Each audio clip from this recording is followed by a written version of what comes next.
go. Good feedback, bro.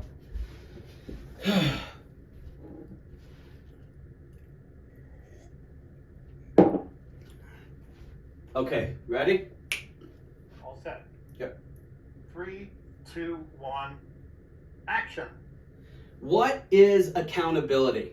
And how do you see accountability? Do you see accountability as a negative or as a positive?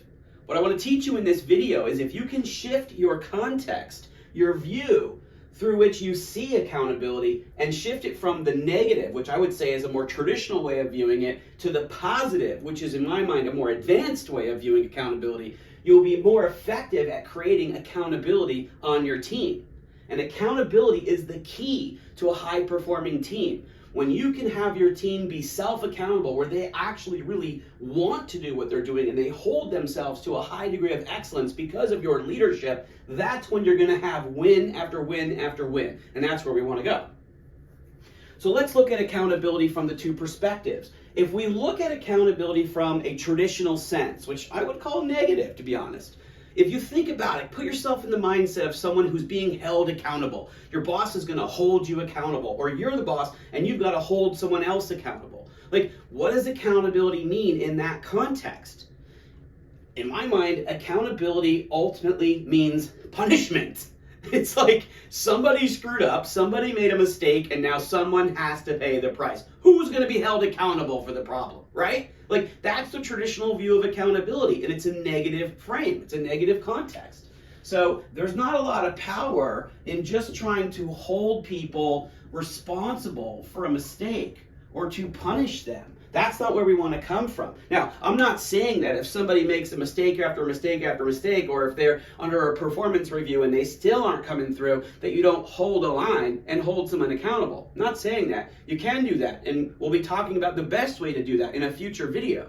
But right now, I want to empower you as a leader who operates from an empowered leadership space. And the idea of coming from an empowered leadership space is you're very self-aware of how you frame and view the people you interact with, the situations you're involved with, so that you're always producing a powerful, forward-moving force for your team, right? So what am I saying?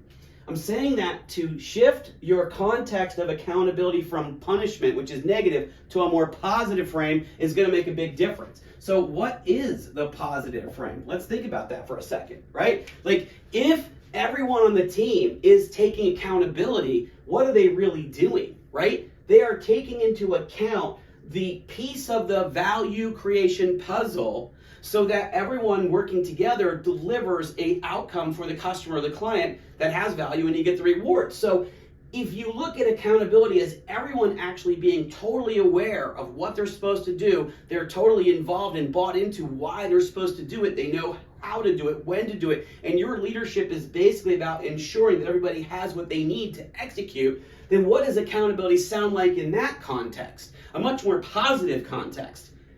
The accountability in that context is essentially the very essence of teamwork itself, right?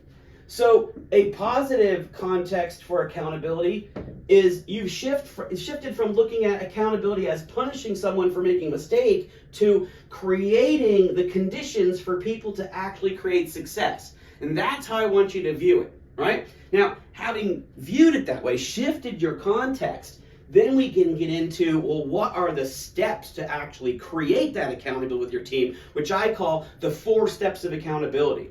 And in the next video, I'm going to show you exactly how to execute that. But before you can start to do these steps with your team, it's really important for you to take a step back and become conscious, self-aware of your leadership space, right? There's other videos that will teach you a little bit more about all the elements of the leadership space. But for right now, if you haven't seen those, the first key is to understand that you have a choice about the mindset you bring to your team, the energy you bring to your team. And by shifting your context, the way you see things, you shift the energy and the sort of approachability that you have with your people. And then when you bring an attitude of contribution, I call those the 3 C's: choice, context, contribution. When you bring contribution, people really want to reciprocate that contribution.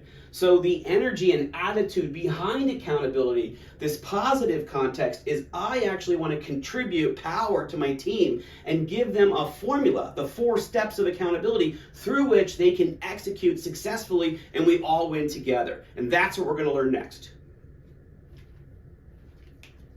What do you think? How many times better? All right.